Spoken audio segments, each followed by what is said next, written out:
Good evening, everybody. Hello. A bit early tonight. This just is the time that's working for me at the moment. Hello, good evening from Michigan. Hello, welcome in.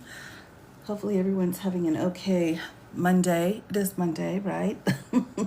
Last I checked. Oh, thank you. It's glass. This is a glass pen, and I tell you what, it is so easy to write with. It's incredibly lightweight. This is, I think, one of my most comfortable pens that I have. So, little rainbow glass pen. Love it, love it. Hello, honey. Hello, Reba. Oh, Ireland. Hello. Mary, good to see you. Welcome on in, everybody. This wasn't planned, as most of my lives over here on the talk aren't, but I thought I would just hop on for a little bit here and go through a little bit of material. We've got a lot of stuff going on here, but you broke your fingers tapping. Oh, that's so sweet. Oh, my goodness. Be careful with that. Hello, June Marie. Hello, just moi. Glad you could come by, everybody. Welcome in. Anita, hello. So tonight, rather than going through a case, there's some stuff going on. There's some moving in a few of the cases, but nothing drastic at the moment, nothing dramatic, because we've had a couple of cases in the last few days from the Supreme Court, so the cases are trying to get themselves sorted out at this point. So with that, oh, thank you, honey. That's so sweet. With that, I thought, well, let's go through an executive order here tonight. Let's kind of talk about that for sure. Where's the alcohol? Good point, yeah. Get yourself a cocktail as long as you're above age, right? So for tonight, I thought, well, let's go through an executive order. But then I found this particular one here, guaranteeing the state's protection against invasion. And this is actually a proclamation. So I thought, well, let's look at this here proclamation. We've got tons of executive orders, but we also have a bunch of proclamations. So a lot of people don't realize that we have different kinds of executive actions and they have different labels. So hi, Katie. So I thought, let's just take a peek at that tonight. So I've got a whole stack, of course, of executive orders that I'm going to start going through. I had posted on how I am cataloging the executive orders and had asked if people were interested, and a lot of people were. So I thought, let's do it. Hello, Olga. Oh, Kristen, hello, if I forgot to say hello already. So this is an executive order right here. This is as of January 20th, and you can see up here, it came into the Federal Register on January 30th. So the date that it's issued is not the date that it's going to be in the Federal Register. It's going to take some time to get over to the Federal Register. The EO that Biden had revoked was interesting. Oh, I know. And I still don't have an answer to it. I still don't know. It's like they're trying to take the easy route, but didn't double check what their stuff is. So this one's January 20th, everyone. It's fascinating. This is an executive order. This is defending women from gender ideology extremism and restoring biological truth to the federal government. Ridiculous, but this is an executive order. What I wanted to look at, and we will go through this one as time goes on, but what I wanted to really focus on tonight, though, is what's called a proclamation. So this is I know season, I know. So this is a proclamation. This was entered January 20th, so that first day in office for sure. Oh my gosh, thank you so much. Just Jude. Oh, that was adorable. So this one's guaranteeing the state's protection against invasion. Now, we've got a lot of questions going on with California and other states that, there's some stuff going on. So I thought, let's take a look back and see what he's saying so we can get some insight into which direction he's wanting to go in. So As a friendly reminder, I did print out here how the Library of Congress has separated executive orders from proclamations or executive memorandum. So those are three different categories of things, all right? So to give you an example, executive order has set out what classified documents are, all right? So classified documents, that's set out in an executive order. Proclamation, an example of that would be, here we go, arrow, the Emancipation, right? Emancipation Proclamation was, a proclamation. And then an executive memorandum, that's something that I guess one of the easier ways to visualize it is what created DACA. There were executive memorandums that went around and carved out what DACA was going to be. So those are three examples: executive orders, proclamations, and executive memorandum. And they all are a little bit different, but they all have, they all have some power behind them. So according to the Library of Congress here, we have executive orders generally. They are directed to and govern actions by government officials and agencies. So this is an action situation. They have the force of law if the topic of the executive order is founded on the authority of the president derived from the Constitution or statute. All right, so they're only law if they are part of the executive branch, part of the authority of the executive branch. So it can't be anything else. So if there's something else that has power in that situation, it can't cross over, right? Like Congress will set out where stuff's supposed to go, and an executive order can't undo that. It's not supposed to. We've got some issues if it gets mixed up. Are required by law to be published in the Federal Register, which is where I pull my executive orders from. I know the White House also publishes executive orders, but I don't pull executive orders until they are put in the register, and that can take some time. Also here from 1936 to the present, and in Title III of the Code of Federal Regulation from 1938 to the present. Now I have gone back, I've been able to find a couple of websites where I have been able to find executive orders from George Washington, and then I have pulled orders all the way up to Abraham Lincoln. So I'm kind of putting some together so we can kind of chat about it and how things are a little different these days and such. So those are executive orders here. A proclamation, typically, again, there's no specified outline here for what each of these are supposed to be. It's just something that's developed over time. So a proclamation deals with activities of private individuals, do not have the force and effect of law unless the president's given the authority over private individuals by the Constitution or federal statute, and are ceremonial in nature now, but historically did much more heavy lifting. So in the past, they were used a bit differently. Then we have the third one, executive memorandum. Very similar again to executive orders, except they're not required by law to be printed in the Federal Register, so their location is different. They're not required to cite the president's legal authority, and the Office of Management and Budget is not required to issue a budgetary impact statement on executive memorandum. So there is a impact statement done on executive orders. All right, so that's just giving you a little peek here into the different kinds of executive actions. So they all have, major things that they can each do. There's plenty of power here, but they all are a little bit different. Executive orders have probably the most power.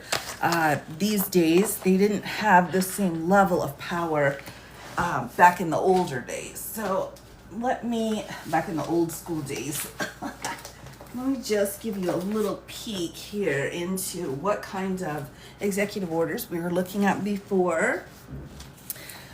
So here, and I've gotten this from a website here, the American Presidency Project, And you can go through and pull the exact executive orders out. So the first one here is George Washington's executive order, January 22nd of 1791. To all who shall see these presents greetings from the city of Philadelphia, January 22nd of 1791. And the title of this is Commission Appointing Commissioners for Surveying the District of Territory for the Permanent Seat of the Government of the United States. So this first executive order was basically putting together a group to assess where the seat of government's going to be. So that was the very first executive order, and it was signed here by George Washington, and there was a note by Thomas Jefferson. So this is just one paragraph. So let me read this to you here. Again, I'm just showing this to you because I think it's important to know where we started versus where we are now when it comes to executive orders and executive actions. So here we go. Know ye that reposing special trust and confidence in the integrity, skill, and diligence of Thomas Jefferson and Daniel Carroll of Maryland and David Stewart of Virginia, I do, in pursuance of the powers vested in me by the act entitled An Act for Establishing the Temporary and Permanent Seat of the Government of the United States, hereby appoint them, the said Thomas Johnson, Daniel Carroll, and David Stewart, commissioners for surveying the district of territory accepted by the said act for the permanent seat of the government of the United States, and for performing such other offices as by law are directed, and with full authority to them or any two of them to proceed therein according to law, and to have and to hold the said office with all the powers, privileges, and authorities to the same of right appertaining each of them during the pleasure of the President of the United States for the time being. In testimony whereof I have caused these letters to be made patent, and the seal of the United States to be hereunto affixed, given under my hand at the city of Philadelphia, the 22nd day of January, in the year of our Lord, 1791, and of the independence of the United States of America, the 15th. So there's the very first executive order, everyone, done by George Washington. Again, the goal was to put land aside for the seat of government. So again, there are lots of executive orders that have been done over the years. Some presidents didn't do any. Some presidents only did a handful. There were probably the presidents that were trying to have the most power did the most executive orders, I think is a fair thing to say. Again, and I'm only talking about that period from George Washington to Abraham Lincoln. We can get into the other ones later on, but just wanted to give you a little bit of background here. I think context is important. So with that, a little history lesson, let's dive in then for tonight on what I wanted to share with everybody, which is a presidential document here. This is a proclamation on January 20th. And this is from Mr. T. Rump, and I do change his name so that the algorithm doesn't get mad at me here. All right. Oh, the language is very fascinating. I agree. So let me go ahead and highlight here. I do like to annotate most of what I read so that it makes it easier to explain to people. So first we have a proclamation again here, January 20th. So this is not in the Federal Register such that it's required by law. It actually is in the Federal Register because of how it just went down. So this was done on January 20th, and it was actually put into the Federal Register on the 29th. And we have guaranteeing the state's protection against invasion, and it's by the President of the United States of America, and it is a proclamation. So if we look through here, we'll just see multiple paragraphs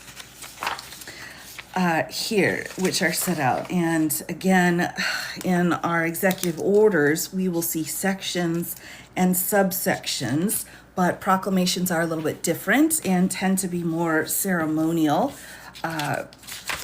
in nature. and that just kind of developed over time. Can it be undone? Yes, but it's not. This is more of what we're going to see in executive orders, where we have these subcategories down here, not so much in our proclamations. All right, so there we are.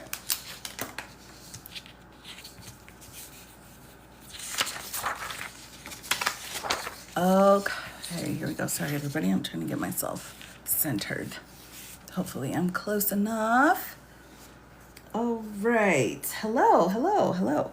So here we go. Let's dive in. A proclamation by the authority vested in me as president by the Constitution and the laws of the United States of America, I hereby proclaim. A little to the left, thank you very much. Appreciate that. Is it high enough for comments to be okay? Or do you want it a little bit higher? Are we all right with that?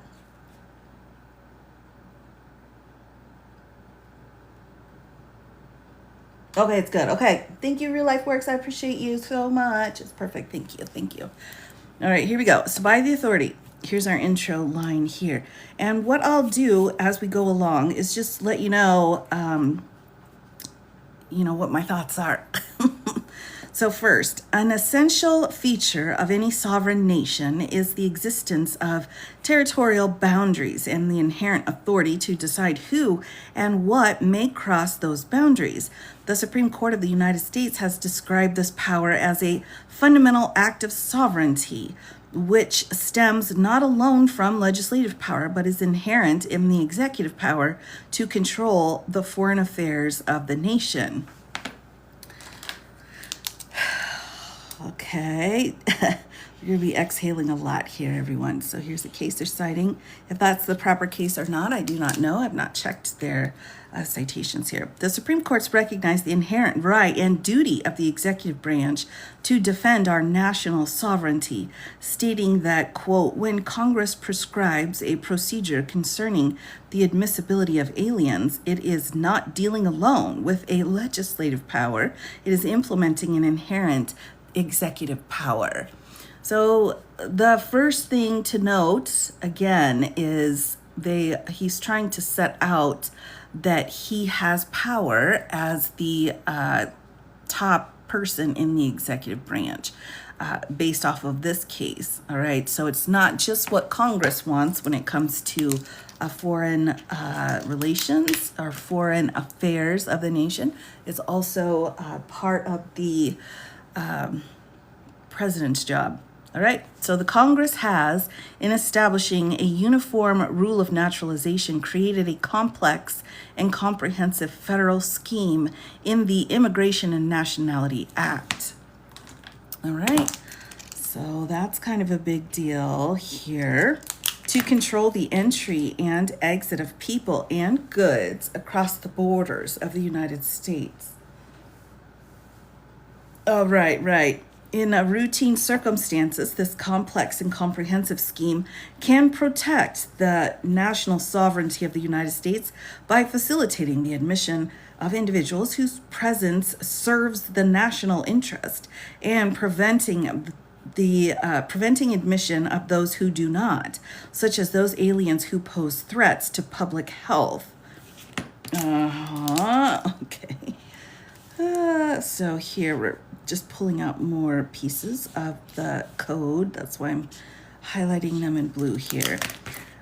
So public health under section 212A1 of the INA, 1182A1, safety here, 212A2, and national security under 212A3 here. All right, so those are the three pieces that they're saying. So I think this is going to come into play quite a bit as we continue through our immigration situation at the moment. So safety, national security, and health, public health. All right, prospective immigrants who use the visa system are screened for such health, safety, and security concerns while outside the United States and are not permitted to enter the United States until they establish that they are eligible to be admitted as a matter of law and should be admitted as a matter of discretion. All right, so I think we're starting to see what's happening here. One thing I would point out is this language in here. This is kind of propagandic language, if you ask me here. And that is let me make sure I get the exact admission of individuals whose presence serve the national interest. So that's the thing, is why do you have to serve the national interest? And what national interest are you serving? Like, can't you just come over because you want to? Like, you have to somehow benefit the country in order to come over. So I thought that was interesting. Now, you could argue national interest could be, spending money on a vacation, but to have this kind of verbiage in here is very American propaganda-esque as we look through here. So then, but screening, okay, so we have this piece. But screening under those provisions of the INA can be wholly ineffective in the border environment, where access to necessary information is limited for aliens who have traveled from countries around the world to enter the United States illegally, or when the system is overwhelmed. I don't think that's an or here, because it's always overwhelmed. Leading to the unauthorized entry of innumerable illegal aliens into the United States. All right, so they're saying the system is overloaded at the border due to significant information gaps, particularly in the border environment and processing times. Federal officials do not have the ability to verify with certainty the criminal record or national security risks associated with the illegal entry of every alien at the southern border. Let's pause here for a minute, right? So we've got some rhetoric here that we're getting spit at us. So we've got right here, they're saying the border environment, federal officials do not have the ability to verify that this person has a criminal record or that they're a national security risk. I think that's important, right? So before we're saying only criminals and only people that are going to affect, safety. Those are the only people that we're going to go after. That's wrong here, because they are acknowledging right here, federal officials don't have the ability to verify that at the borders. All right, so let's just note that. Or national security risks associated with the illegal entry of every alien at the southern border, as required by Section 212A2-3 of the INA, or 8 U.S. Code Section 1182, A2 to 3. So just in case you're wondering, there's a full acknowledgement here that not everybody that's coming through have they checked to see if they have a criminal record or are a security risk. I think that's important also to note, because we now have Border Patrol agents. Sorry, my light just went out. Next battery. We have Border Patrol agents who are actually going further outside of the border to try to help local law enforcement. All right, so I think that's, hey, it's an acknowledgement of information that had been presented that was false, that they are now clearing up. See what I'm saying? Oh, all right. Next, here. So, nor do aliens who illegally cross the southern border readily provide comprehensive background information from their home countries to federal law enforcement officials. That's also true. Now, one of the big things, I am not an immigration attorney. That's not my area of specialty, but one of the things that is a basic understanding is that no matter who you are, you have some basic constitutional rights, and one of them is the right to remain silent. And so one thing I would tell anyone in an immigration situation is use your right to remain silent rather than giving false information, because false information is a separate charge and you can get charged criminally for that. So if your choice is only false information or nothing, by not saying anything, choose the nothing. That's got less repercussions. Not legal advice, just, something that I think is a point to ponder here. It's better to not speak than to give false information. And that goes for any law enforcement situation, all right? Not just at the border, any law enforcement situation. Here we go. The public safety and national security risks in such an environment are heightened by the presence of and control of territory by international cartels and other international criminal organizations. On the other side, hold on, everyone. Is my light flickering? I'm sorry. Hold on just a second. Like, I'm not going to be able to do that. I just lost one battery pack. Yeah, I lost one battery pack last week and I need to go get it replaced, but I'm just feeling lazy these days. All right, there we go. Woohoo! Here we go. All right, well, this is better. All right, so back into it here. So we're talking about, again, that acknowledgement. So the public safety and national security risks in such an environment are heightened by the presence of and control of territory by international cartels, right, obviously, and other transnational criminal organizations, obviously, on the other side of the southern border, as well as the terrorists and other malign actors who intend to harm the United States and the American people. Right. Although, I mean, there's probably some at the northern border too, but, you know, whatever. And the risks, so let's flip here, and the risks associated with these issues are greatly exacerbated when the number of aliens illegally crossing the southern border increases to levels that prevent actual operational control of the border. So, operational control of the border. Let me ask this. Let me ask the chat this. Operational control of border.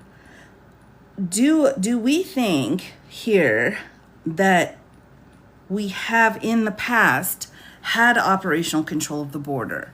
Have we ever had operational control of our southern border? We'll just use the south instead of going north. I don't know that much about Canadian stuff, forgive me. Have we in the past, since the country started, have we had control, operational control of the southern border? Yes. Heck no, no, yes, no. Sure, pre-1980, okay. Good point, all right, no. Yes, no, okay, all right. Never, no. Okay. Well, the reason is mostly a river and mountains. Right, well, we use a lot of, the land itself in order to divide territories up since the beginning. Let me grab a map real quick, just so I can, it's not a great map here. I better not use that one.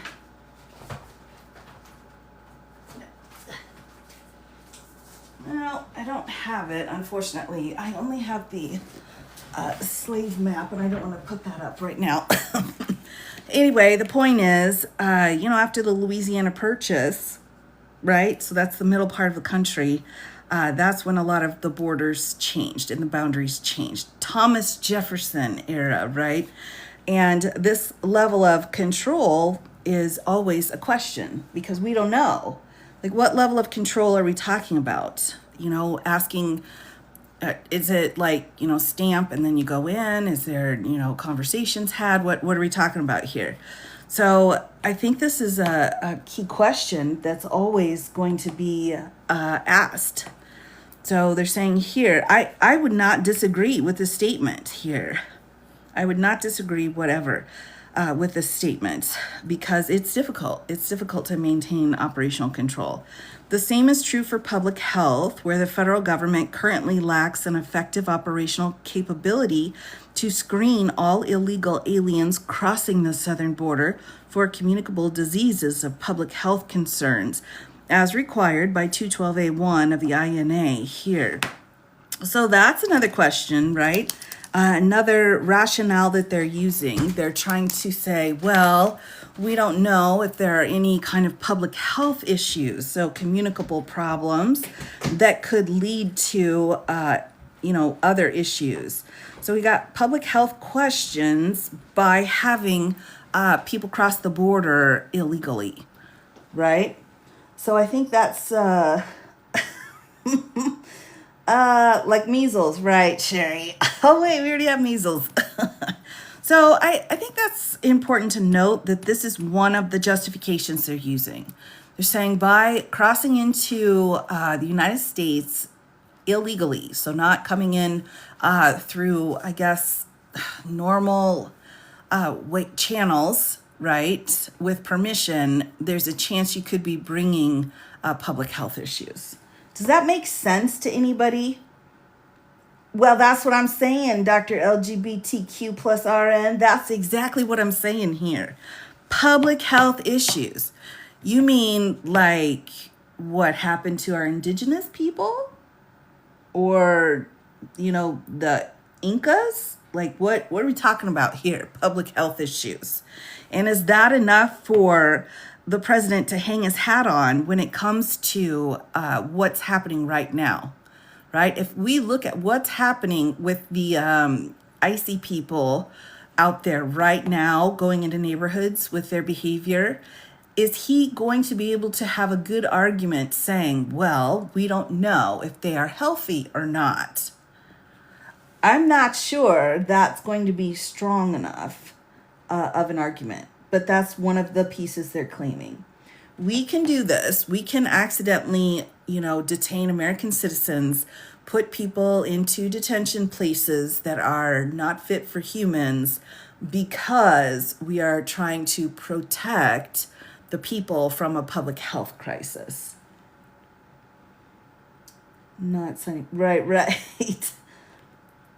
It's a valid argument. Well, Lisa, and that's what I'm saying too. It's a valid argument, yes, but I've got questions because in this particular administration, when it comes to public health issues, what has he done in the past, right? So if we're trying to see, do we have any kind of malice involved in this situation, or do we have legit concerns? I would say, yeah, it's a legit concern, number one, right? But number two, but what about the public health situation going on right now when it comes to vaccines, or the V word? I'm not supposed to say the full word, the V word, or wearing masks, or suggestions for immunizations for children. We're having kind of an issue with that right now. So I'm not sure that public health can be held up as the number one priority for this administration. That's what I would argue in court. Exactly. That's what I'm saying. I'm like, if you're going to use this, go full on, go full, go the whole way. But I'm going to say, with the measles comment, like the measles aren't here because somebody from, another country brought it here. That's not why we have the measles here, right? You can treat yourself naturally to some degrees, but there's no way there is a natural way to have a vaccine or an immunization. It's just not going to be concentrated enough. Now, I'm not a scientist, and so that's as far as my knowledge goes. That's it. Yeah, tourism. Well, exactly. We're not talking about people entering this way that has led to what those problems are. I just am raising this as something to think about when we're talking about this, because this is going to come back again. To justify bad behavior, they're going to say, well, the end result is we're trying to protect the public from health problems, right? And that's what they've done this whole time. They're saying to justify shipping people to South Sudan, I'm going to say it's because they were bad people. So we're going to justify it that way. Shamelessness contagious? That's a good question. Do we check people who illegally come from other countries rather than the border? That's an excellent point, Cynthia. Yes, exactly right. All right, so next up, over the last 4 years, let's do a sticky note here. So this is a proclamation. Proclamation. Here, sometimes when I turn the page, I forget the title's not at the top, everyone. So I'm sure lots of people are wondering what I'm reading. So let's put the title here. Proclamation, January 20th, 2025. And this is guaranteeing, we haven't gotten to that part yet, guaranteeing the states. You know, also, as I finished my sticky note here, have you ever looked into, when you've traveled to other countries, what they do when it comes to visitation if there are questions of public health? Do you remember? I remember there are certain immunizations that you have to go to certain places and to be allowed back in for certain places. The only time there was really ever any kind of question was when I was in Wales at university, and the question was meningitis. So there were some health hurdles that we had to go kind of take care of while we were in the country. But you know, it's not, you know, that's not the end of the world. There's lots of good questions involved, but I'm not sure this is the one. Jamaica, really? I'm not sure this is the one you want to hang your hat on. All right, here we go. So I flipped. Here's the sticky note. All right, so over the last 4 years, at least 8 million illegal aliens were encountered along the southern border of the United States. I just don't. People toss a lot of these numbers around. I'm not sure about that number, but all right. And countless millions more evaded detection and illegally entered the United States. The sheer number of aliens entering the United States has overwhelmed the system and rendered many of the INA's provisions ineffective, including those previously described that are intended to prevent aliens posing threats to public health, safety, and national security from entering the United States. As a result, millions of aliens who potentially pose significant threats to health, safety, and national security have moved into communities nationwide. So I'm feeling like this whole goal here is because it's a quantity issue. There have just been too many people that they believe these huge numbers. I can't verify that one way or the other, but they're saying because of the numbers, that's why we're dealing with the health risk. Thanks, Big Grandma.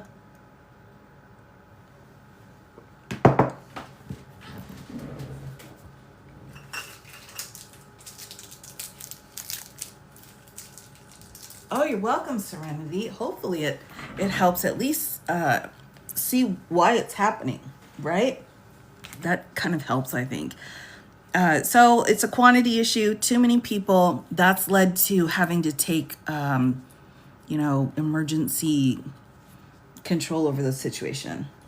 Stephen Miller believes exactly right. They intentionally misrepresent and inflate numbers. Exactly right. I agree. So I'm reading a presidential proclamation that was issued January 20th, guaranteeing the state's protection against invasion. So this is what I am reading through right here. All right, so this ongoing influx of illegal aliens across the southern border of the United States has placed significant costs and constraints upon the states, which have collectively spent billions of dollars in providing medical care and related human services, and have spent considerable amounts on increased law enforcement costs associated with the presence of these illegal aliens within their boundaries. What do we think about that here? What do we think about that? Are the services being constrained? I mean, is our system, again, trying to understand what's happening here? So they're saying, let me see if I get this right. Because of people who are coming in or staying, I think they're just talking about people coming in, and they are sick, so they go and get health care services, and that's depriving citizens of health care services because they're getting it. Is that what they're saying? Like, you can't have both? Like, our system's not set up for everyone? Is that what they're saying? I'm a little bit went from 20 minutes. I know. I'm not sure either. I'm not sure either. I just can't, in good faith, think of some kind of a resource that's being used by someone who's not a citizen at the in harming a citizen because of that, right? So there are multiple lawsuits going on right now. Minnesota and Kentucky are two I can think of off the top of my head, where they have in-state tuition fees for different immigrants for however they have that set up. And the federal government's suing them, saying that that in-state tuition waiver or allowance for immigrants is somehow negatively affecting other people, citizens who want to come and go to college, right? So there's somehow this trade for, if we give you help, that means some citizens will suffer, rather than, why can't everybody get some help? Bush, yeah, I agree. So then, I don't know. This one seems, I'm not sure. I'm not sure about that one. This is, in my opinion, the whole pie argument, right? Where they're saying, well, if we give people who aren't citizens a piece of pie, then that pie's gone and you can't have it for other citizens. It's not pie. Social services aren't pie. All right. Exactly. Yeah. All right. Here we go. Next piece. In joining the union, careful with that, the states agreed to surrender much of their sovereignty and join the union in exchange for the federal government's promise in Article 4, Section 4 of the United States Constitution to protect each of the states against invasion. I have determined that the current state of the southern border reveals that the federal government has failed in fulfilling this obligation to the states, and hereby declare that an invasion is ongoing at the southern border, which requires the federal government to take measures to fulfill its obligations to the states. All right, so now we're starting to get into it here. All right, Article 4, right, so there is this guarantee here. There's a lot in Article 4, all right? Article 4 is not, it's got some problems here. But listen to this language he's got. I have determined, all right, this that the current state of the southern border shows the federal government has failed. So I have made that decision. The federal government's failed in fulfilling this obligation to the states, and hereby declare that an invasion is ongoing. And you need to have an invasion, because if you have an invasion, then certain other things get unlocked, like the Alien Enemies Act gets unlocked. The IEEPA tariffs could potentially be unlocked, right? So these are emergency pieces of law where we won't go through normal procedures because there's an emergency going on because of an invasion. All right. So that's why that's important. So he's just deciding this himself here. All right. So that's important to note. Much like in the birthright citizenship executive order, where he said, well, this shouldn't be covered. Well, why not? Well, I said so. All right, so here it is. Failed in fulfilling its obligation to the states, and hereby declare that an invasion's ongoing at the southern border. Don't forget that. Just the southern border, not the northern border.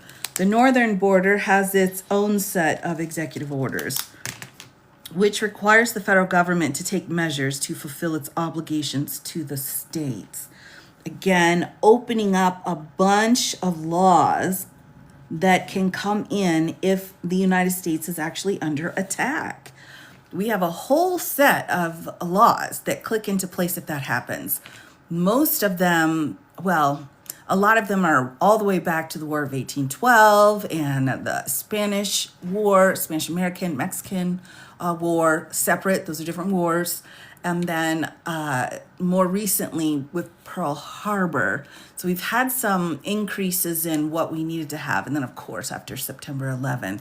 So we've got some laws that just are valid if there's an invasion going on. So then the question becomes, well, how do we know if there's an invasion?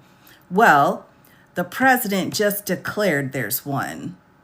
Just here, right here in this little paragraph with these little words, he's declared that we are under invasion. And therefore, all of these extra powers that it had been, if some country had come and attacked, let's say Texas, just hypothetically, attack Texas, all right? So Texas is under attack, essentially, is what they're saying. That's the level of emergency with the border. Now, I will tell you, there have been cases, I can't remember the name off the top of my head, but there have been cases where courts have specifically held immigration is not an invasion. Those exact words. Immigration, legal or illegal, is not an invasion. So the words he's using here are in conflict, direct conflict with what our laws say, but he's still saying it, right? Right. Bunker time? No, not yet, not yet. I'm not ruling it out though. All right, so keep that in mind. What he's saying right here is, again, going against what our law says. All right? Yeah, exactly. Hyperbole. Almond number 2. No, Thomas, no. Oh my goodness. I think I've told a lot of you that I am originally from Texas, from San Antonio, and I would go and visit family every once in a while. And I don't know why every time I'd go and visit, the grandma had to take me to the Alamo. And I was like, Grandma, look, I'm not here for the Alamo. And she's like, we're doing the Alamo. And if you've got a very, very strong-willed Hispanic grandma, if she says you're going to the Alamo, guess where you're going, right? You're going to the Alamo. So we would have to go through all of the missions. So we toured all of the missions, and then we'd end up at the Alamo, and that's just how it was. That's just how it went. No, not the basement. Oh my gosh. Yes. Anyway, sorry, side quest there. All right, here we go. The INA provides the president with certain emergency tools. For example, it states that whenever the president finds that entry of any aliens or of any class of aliens into the United States would be detrimental to the interests of the United States, he may, by proclamation and for such period as he shall deem necessary, suspend the entry of all aliens or any class of aliens as immigrants or non-immigrants, or impose on the entry of aliens any restrictions he may deem to be appropriate. So this is where that huge ultra-virus issue is occurring here, because he himself has decided, here we go, let's highlight it this way. He has said right here, well, I think it's an invasion. And because of that, now I'm going to use the law how I would like to use it. So if the president decides he wants to stop immigration one way or the other, even if it's legal immigration, he's going to do that, or impose some kind of restrictions on people coming in, right? So this is where we get the,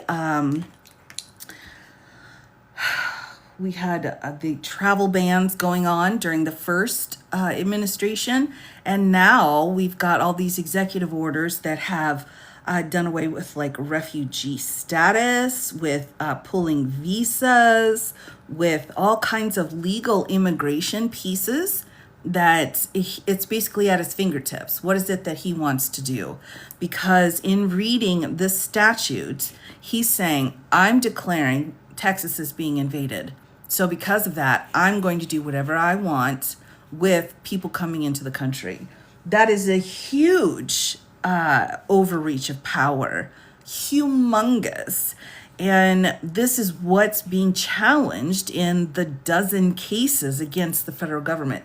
So these cases are moving slow. They're not as flashy as some of our other cases where we've got huge human rights issues going on, because it's just not their nature. But this right here is absolutely okay when you have some kind of an invasion. But this misdesignation of an invasion and just saying the president just gets to pick whenever he wants that there's an invasion and then come down here and do whatever he wants with immigration is being challenged in courts, but it's slow. That's why we've got injunctions in place to try to kind of stop the bleeding until this can get worked out in court. And that is an issue. Right. It's a huge issue. Yeah, exactly, Kimber. That's exactly the question. What is an invasion? Well, I will tell you what it's not. And what it's not is just one person determining that there's an invasion. All right? So again, I have determined an invasion is ongoing at the southern border. This is not appropriate declaration of an invasion. All right, so down here we go further. This statute excludes deference to the president in every clause.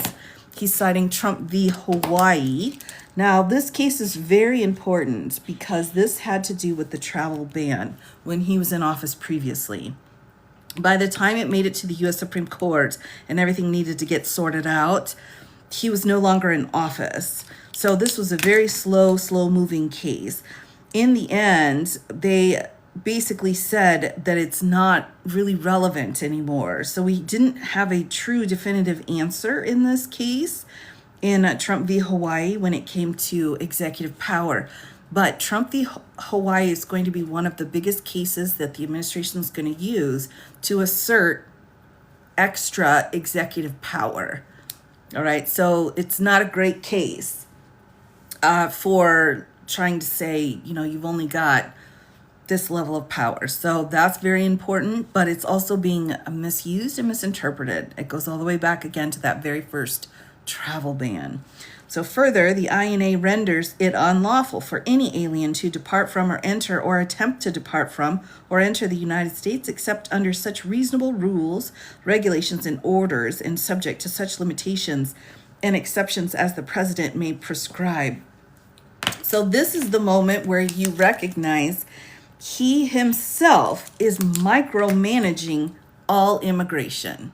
All right. Now, if you've been following his cases for the last few years and you go into just his civil cases where I'm not talking about Stormy Daniels, although that case does add some information. But if you go into the civil case that New York brought against him, and multiple other cases that brought against the organization, Trump University, any of those cases, one of the biggest arguments is that Mr. T. Rump is a micromanager. All right. He micromanages the crap out of everything. He wants to know everything that's going on in every aspect of it. He's got people running it that only he can trust, so he lets them run with it. But they also have to run back and constantly keep him apprised of what's going on. So this right here, he's saying, I'm going to micromanage people coming into the country. I mean, can you see how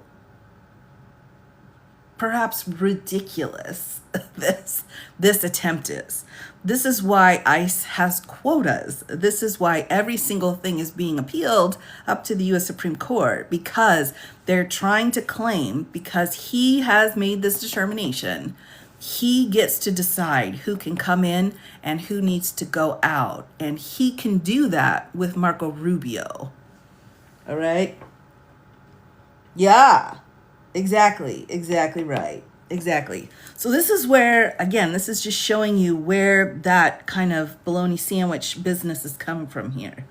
All right. Now, also another thing I'm telling people is if you want to travel outside of the country right now, and you're not like a born citizen, although honestly, even if you are, they're asking for ID, and real ID apparently isn't always going to help you. So anybody, if you're leaving the United States, go and have a good time. But can you get back in? Don't know. There are still horror stories. There's a child, actually, who was in Tokyo who had been born in the United States, and her parents are naturalized, and they went to Japan, and she can't seem to get back in to the country. All right, so she's got documentation that she's got to get sent to her, and then going forward from there. It is a nightmare right now, so that's just kind of heads up on that situation because of the micromanaging situation. You might be Navy vet, you might be, although not always. I've seen reports of several people from Canada, from the UK, and multiple other places where even if you're presenting as YT, I mean, that's definitely your best bet, but it's not always going to be in there. Oh my gosh, Chris. Chris, what are you doing? What are you doing, man? I don't know you. Call me if you have problems, all right? Just call me. Germany or Norway? Yes. It's a lot. I've gotten it coming back into the United States every time I've flagged. Yes. Well, I too am also flagged and searched. So I hear you, but now it's really ramped up. All right.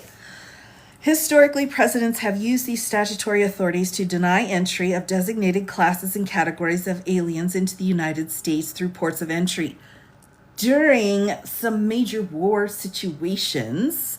But if the president has the power to deny entry of any alien into the United States and to impose any restrictions as he may deem appropriate, this authority necessarily includes the right to deny the physical entry of aliens into the United States and impose restrictions on access to portions of the immigration process. So this, again, is much like the birthright citizenship. All right. So he's saying, well, this is the authority. And because of that, I'm saying that it's going to include this right to deny entry into the United States. Does it say that in the law? No. But he's saying, I'm going to say now that it also includes this because I say so. All right. So this is a huge overreach again of power. A huge overreach, and he's just declaring it. Is it in the statute? Is it law? No, it's because that's just what he thinks. Right here, this authority necessarily includes the right to deny, etc., etc. Much like birthright citizenship, there are two categories not covered by the 14th Amendment, clearly.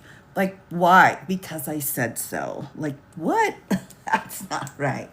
Particularly when the number of aliens illegally crossing the southern border prevents the federal government from obtaining operational control of the border. And that takes us all the way back to operational control of the border, which we may or may not have ever had at the border.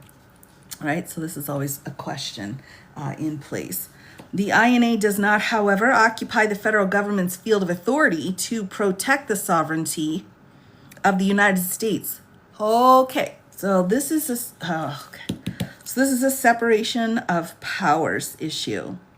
He is saying right here, so Congress passed a law and it does not help the federal government's field of authority to protect the sovereignty of the United States.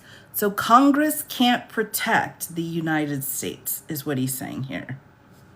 And that's going to be the argument that they're going to be using in court repeatedly.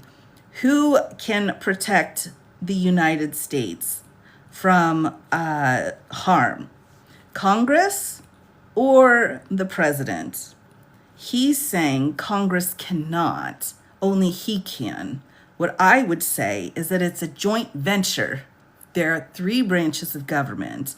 And this line, this sentence right here, he's taking over Congress's ability to protect the United States.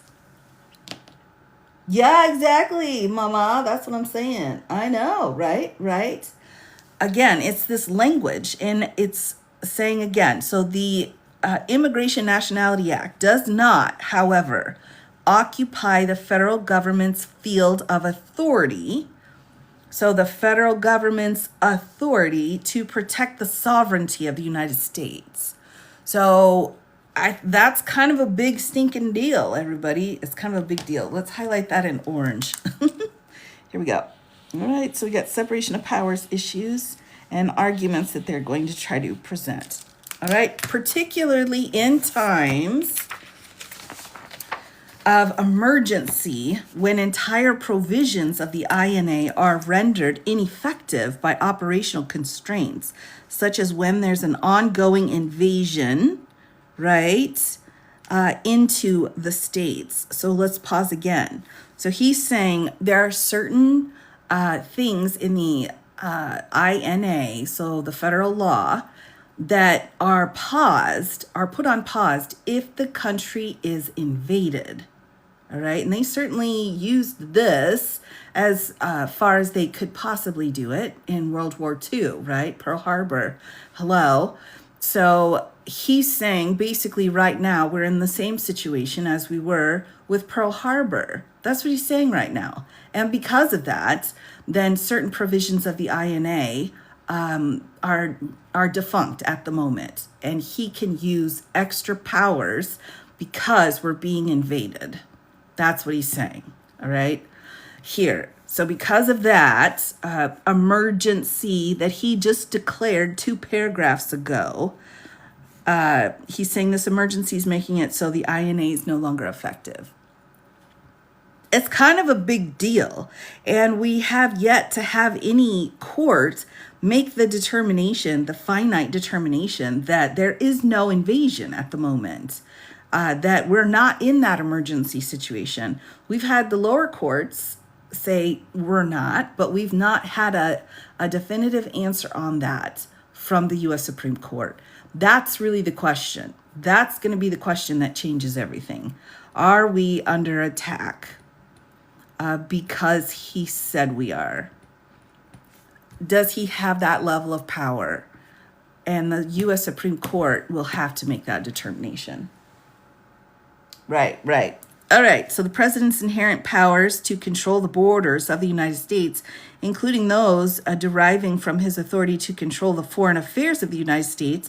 So he's using foreign affairs, again, one of the pieces out of the immunity case, right? This is one of his official powers. He's using that to say his foreign affairs powers allow him complete control over the borders. Necessarily include the ability to prevent the physical entry of aliens involved in an invasion. Oh, popcorn, we love the popcorn. Thank you so much. Into the United States and to rapidly repatriate them to an alternative location, right? Like the camps in World War II. Only through such measures can the president guarantee the right of each state to be protected against invasion. So this whole freaking proclamation is saying the states, right? So we're guaranteeing the states protection against invasion. And we're doing that because the only way I can protect is if I have complete control over the border. Congress can't do it. We're under attack like Pearl Harbor. That means I am a war president and I get to do whatever I want to do with the border. All right. That's what the language is saying here, everyone. All right. So that's not cool, man. Again, we have a lot of lawsuits and they are so slow working through the system because they're thorough. So when these cases go in front of the courts, we have injunctions hitting, we have all kinds of other things going. So this isn't just sitting here and nothing's being done. This is what's being done behind the scenes, are case after case after case saying, you are going too far. Your power does not reach here. But until we get answers from the U.S. Supreme Court on this question, are we at war right now? Are we under attack? Is this an incursion? Until we have an answer for that, we're going to keep having this huge overreach of power here. Right. So, and there's a lot of arguments in here, but again, I would direct you to case law that states immigration is not an incursion. So that's really the key piece, all right? So next, by the power vested in me by the Constitution and the laws of the United States, I have determined that the current situation at the southern border qualifies as an invasion under Article 4, Section 4 of the Constitution of the United States. Again, he's declaring just by saying it that there is an invasion. Because if there's an invasion, like Pearl Harbor situation, then he has like genie powers clicking into place. All right. So accordingly, I'm issuing this proclamation based on my express and inherent powers in Article 2 of the Constitution of the United States and in faithful execution of the immigration laws passed by Congress. That's not okay, because he just came in and said the INA isn't appropriate right now, and suspending the physical entry of aliens involved in an invasion into the United States across the southern border until I determine that the invasion has concluded. So when is this invasion over? When he decides that it's over. You see how crazy this is? This is bananas. We're in banana town here. All right. So this is going to be a WTF moment. All right. Oh my goodness gracious. This is what we're slugging through again in the lawsuits, everyone. This isn't something that's just like, nobody knows about it. The lawyers know. The lawyers know about it. We know about it. The ACLU knows about it. The states, AGs that are filing like 12, 20 states at a time against the administration, they know about it. So it's being worked on, but the public may not understand that it's this kind of language that's put us where we're at here. All right. And again, when I'm saying ultra-virus, I'm saying this is a term, I probably misspelled it. It's a legal Latin phrase, meaning he's going beyond the bounds of his own power. Yes, it is, lesbian. It certainly is. It certainly is. All right. Now, therefore, and this was only the introduction. We're only at the introduction of the proclamation.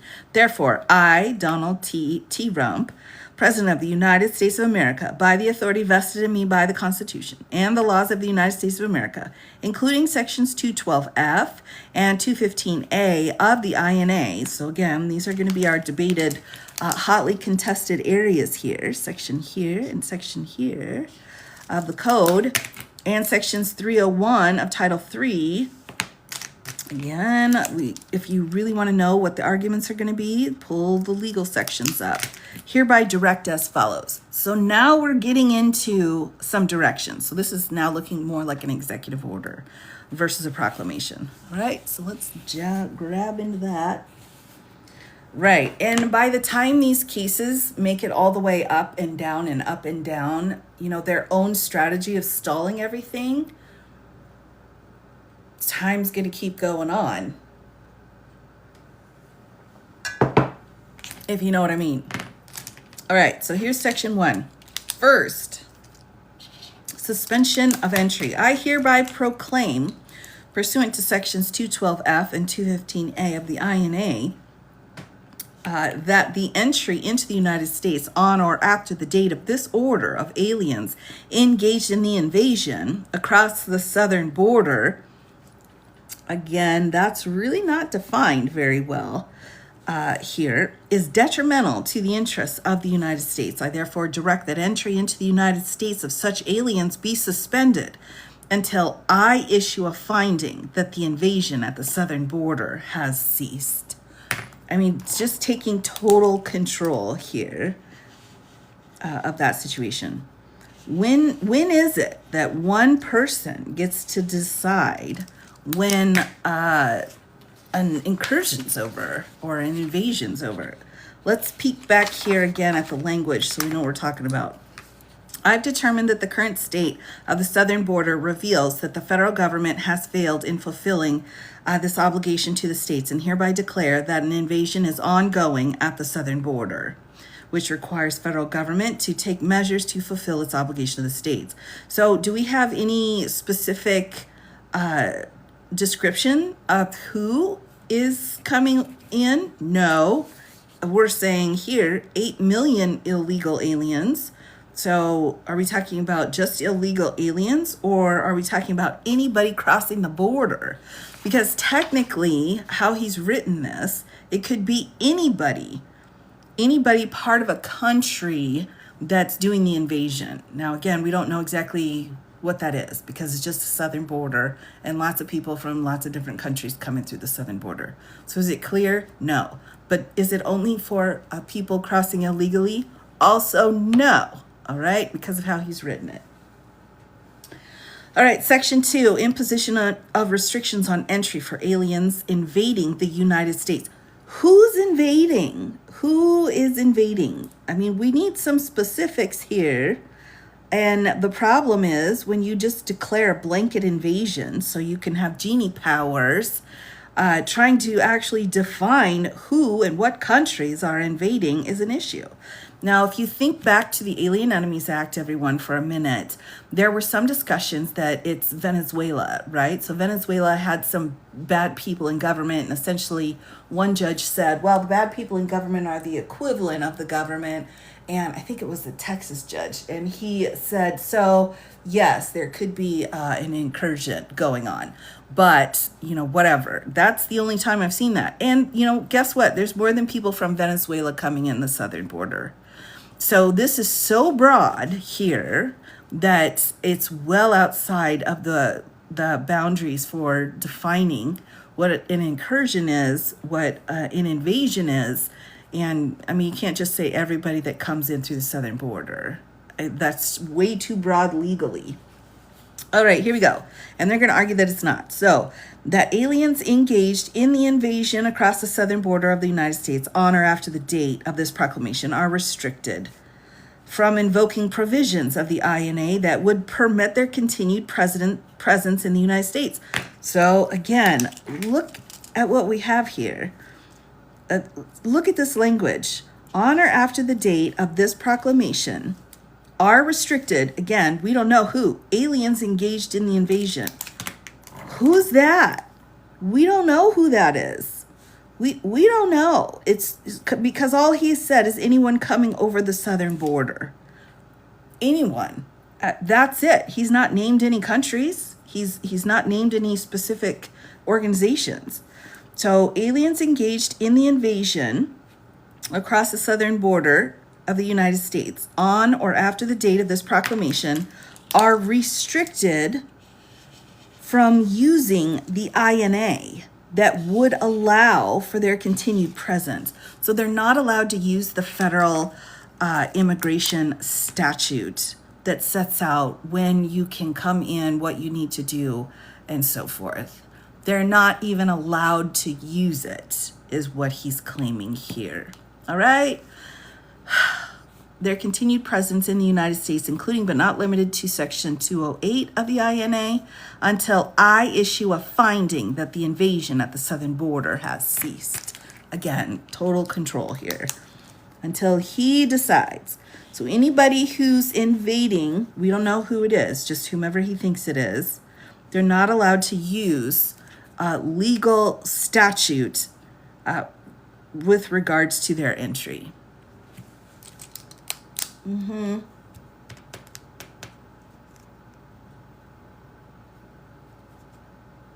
It's 99%. All right. I just went off the ride. I know, right. All right, so here you go. Yikes. This is going to be called the yikes moment, where it's like, goodness gracious, that's a lot. Yeah, they don't even get a chance to, but we don't know who it is. We don't know who it is exactly. I mean, is it people from Guatemala? Is it people from Laos? Is it from, where are the people here? Just anybody. It could be American citizens coming back from a vacation, right? If you're coming through that southern border, because it's so broadly set out, we don't know.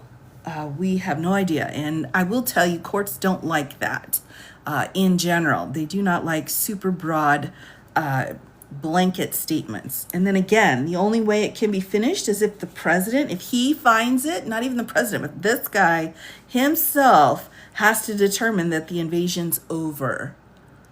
How is that, and where is that set in anywhere in the law?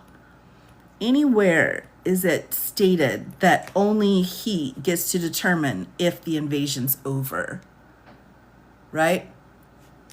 That's not okay either. But we need the Supreme Court to say it, because we have to have that final ruling before we can go forward and make it stop. Suspension of and restriction of entry for all aliens posing public health, safety, or national security risks.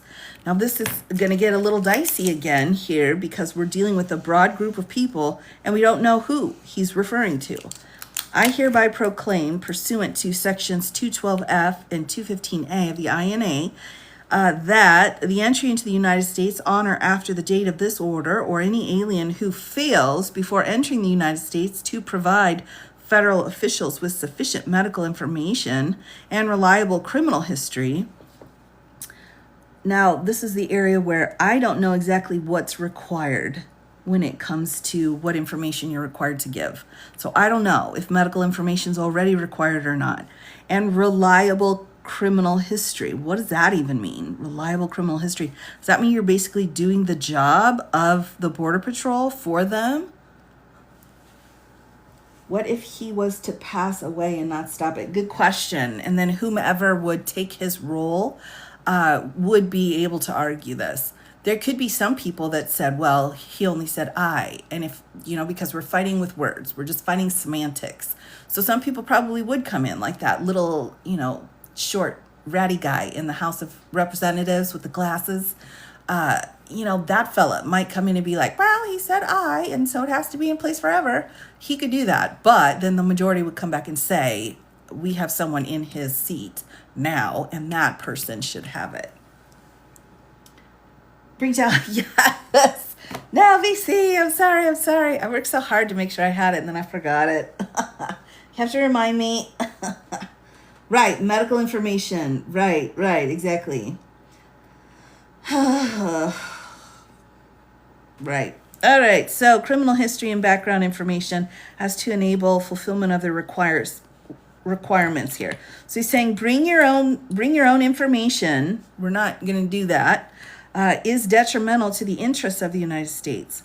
I therefore direct that entry into the United States of such aliens be suspended and restrict their access to provisions in the INA that would permit their continued presence in the United States, including but not limited to Section 208 of the INA set here.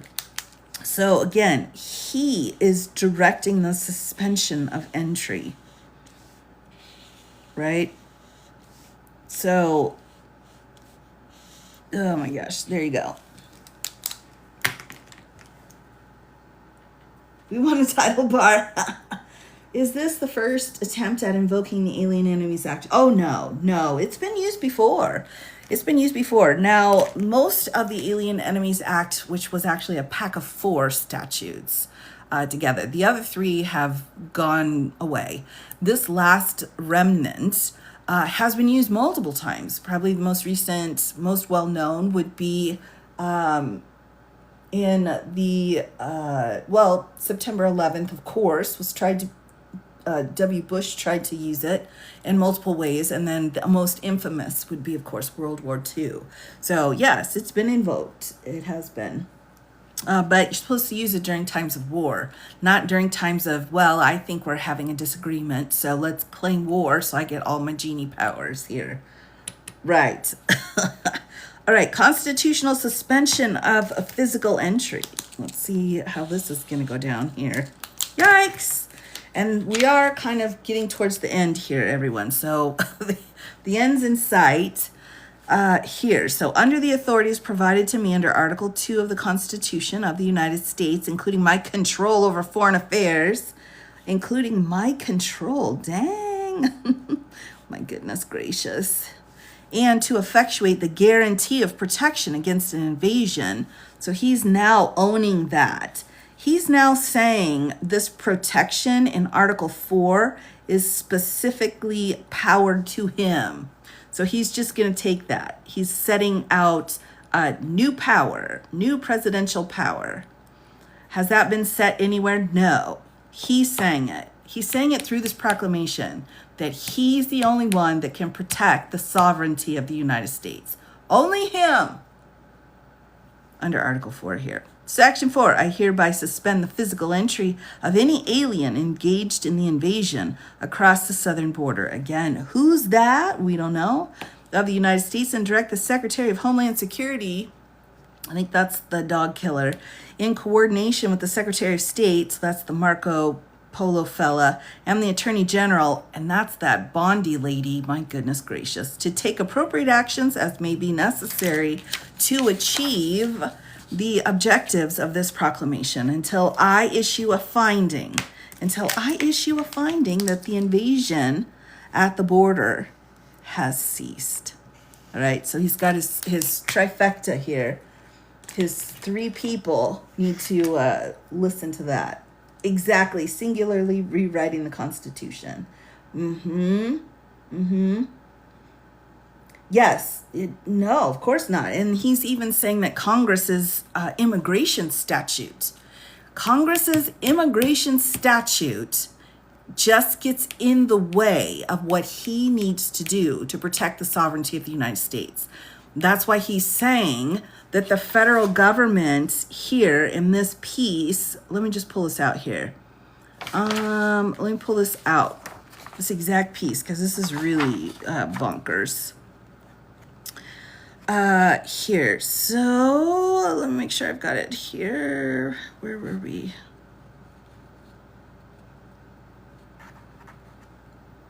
All right. Further, hold on here. Let me make sure. Further, the INA renders it unlawful for any alien to depart from or enter or attempt to depart from or enter the United States under such reasonable rules, regulations, and orders, and subject to such limitations and exceptions as the president may prescribe. But then up here, it's saying whenever the president finds the entry of any aliens or of any class of aliens into the United States would be detrimental to the interests of the United States, he may by proclamation and for such period as he shall deem necessary suspend the entry of all aliens or any class of aliens as immigrants or non-immigrants, or impose on the entry here of aliens any restrictions he may deem appropriate. So I mean, it's huge, right? That's huge. So the authority necessarily includes the right to deny physical entry. The INA does not occupy the federal government's field of authority to protect the sovereignty of the United States. So this is the moment here. He's saying Congress can't protect. Only I can protect here, is what he's saying. Right. And like, that's not true. It's just, oh my gosh. All right, here we go. Section 5. All right. Operational actions to repel the invasion. Who's invading? We don't know. We just know people at the southern border. The Secretary of Homeland Security, in coordination with the Secretary of State and the Attorney General, shall take all appropriate action. What's that? We don't know. What's appropriate action? We don't know. To repel, repatriate, or remove any alien engaged in the invasion across the southern border of the United States on or after the date of this order, whether as an exercise of the suspension power in Section 212F and 215 of the INA, where it's suspending itself, according to him, because of the invasion, or as an exercise of my delegated authority under the Constitution of the United States, until I issue a finding that the invasion at the southern border has ceased. So they can either try to find some kind of peace that allows them to not use congressional law, and if they can't, then they're supposed to use his delegated power. So number 1, under the INA, we're suspending. No, that's not going to work. Number 2, because the president told us to, he had no duty to protect and defend the Constitution. He certainly did. He did. And that his oath meant something different. That's correct. Section 6, general provisions. All right. And then this is just boilerplate language that's in everything. So it doesn't matter if it's a proclamation or a memo or an executive order here. This language will always be the same, just saying that it's not going to the authority granted by law to an executive department or agency or head of. So it's saying, well, we're not, this proclamation is not in violation of any law and doesn't need to have a budget set for it. All right. Well, we're working on it. Sleepless near Seattle. Best name ever. We're working on it. We are absolutely working on it. So let's go back here to the beginning. The most important thing was we're setting out, this is a proclamation, it's not an executive order, but it still has an incredible amount of power. This was issued January 20th, and this set the stage for what's happening in immigration. We have an invasion just declared by him at the southern border. We don't have any details on the invasion. Where are the deets? We don't have any. And the other thing too is if he is claiming an invasion like Pearl Harbor situation, why isn't he getting more money? He's supposed to be able to get a whole bunch of money for war powers. I don't see that, I mean, that wasn't attempted. But so he's just declared it. We've got an invasion. Congress and congressional statutes cannot protect the sovereignty of the United States. Only I can determine when this invasion's over. And I'm going to suspend people coming in, trying to use the INA statute, trying to legally do whatever they need to do. They're not allowed if they're part of the invasion. Do we know if we're part of the invasion? No, we do not. We just know if someone's coming over the border. It's possible that they're part of the invasion, but we don't know exactly who. Yes. So this next budget that's setting out a new budget for ICE and so on, that's another bag of, that's a whole nother, I keep saying a bag of worms, and that's not right. And I keep getting heckled relentlessly for it, and rightfully so. That's a whole nother can of beans. Can of worms? A bag of beans. That's a different topic. That's a different fruit, all right? It's a different road. This is the road. You're saying that we're being invaded. So where's your war power money, dude? Versus later on where they're saying, well, we want more money for this for this agency in the executive branch. Sorry about that, everybody. I struggle a little bit. All right. So again, I thought this was just really important as we start really trying to figure out how this has just gotten so far out of control. And also how the fight, again, and I've said it once, I'll say it a million times, we are in a civil war, but the war is being fought in the courts. So we have case after case after case being filed saying you're way out of control, your power's out of control, amicus curiae briefs all over the place, left, right, center. There's just so many people saying you are way out of line.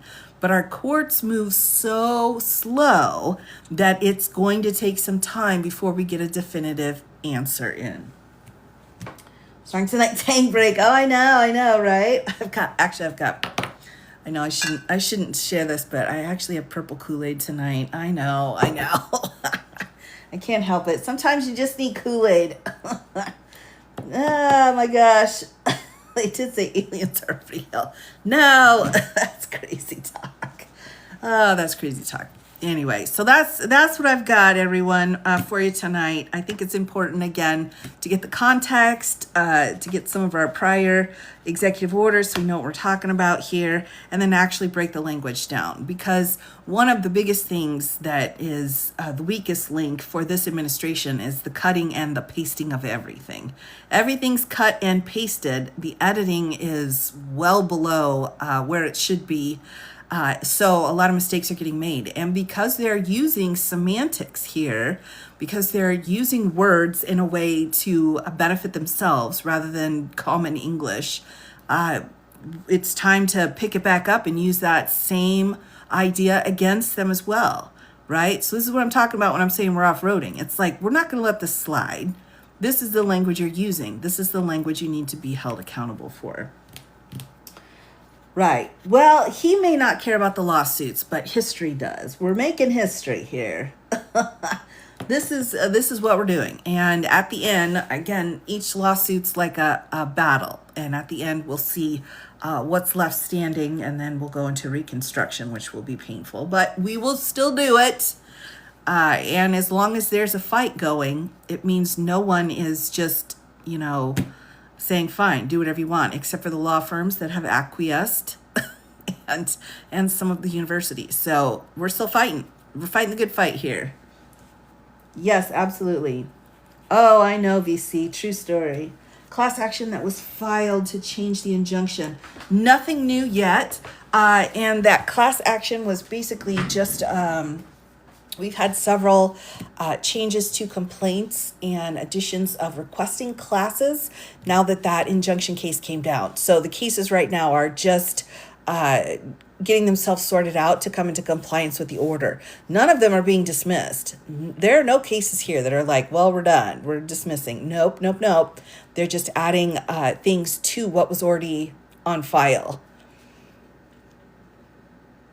Drinking Kool-Aid, you know it, right?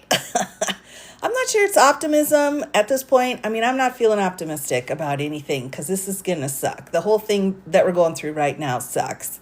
But, that's just kind of just what it is. Just what it is. Extra work for the court. Exactly, VC, exactly. It seems like we're losing. Well, it might seem like it, but then go look at the closet docket. I've put up multiple posts on the closet docket with over 300 lawsuits and, people getting smacked down quite a bit. We're doing all right. Now, we had a couple of hits that we took on Friday, but when you kind of peel those hits apart, they're very narrow. So that makes me feel a bit better about how they all came down. I'm not a big fan, but it's doable. If you lose the courts, well, exactly, and we won't, and I don't think we will. At this point, I do not think we will lose the courts. And from what I'm hearing, behind the scenes in the legal field, I don't think there's a chance that our courts are going to go down at this point. Right? Do you think the way this is playing out in the courts will change how future lawsuits? Absolutely, it already is. It's already changing it. And it's changing how we do our trials and how we voir dire our jurors and how we write jury questionnaires out. It's already changing it. Needs to hold until, right, that's going to be huge. Flip of Congress is coming, and that's going to make a lot. Changing to class actions, exactly, yes. A lot of the groups a lot of the people that were involved in the birthright citizenship situation, they've now put the whole class is any child born. So the class action is now blanketing everything. And any of the other injunctions, we really didn't have nationwide injunctions for the Alien Enemies Act. We really just had district-wide. And I think that's because the courts saw the writing on the wall, knew it was coming, and so they prepped for it.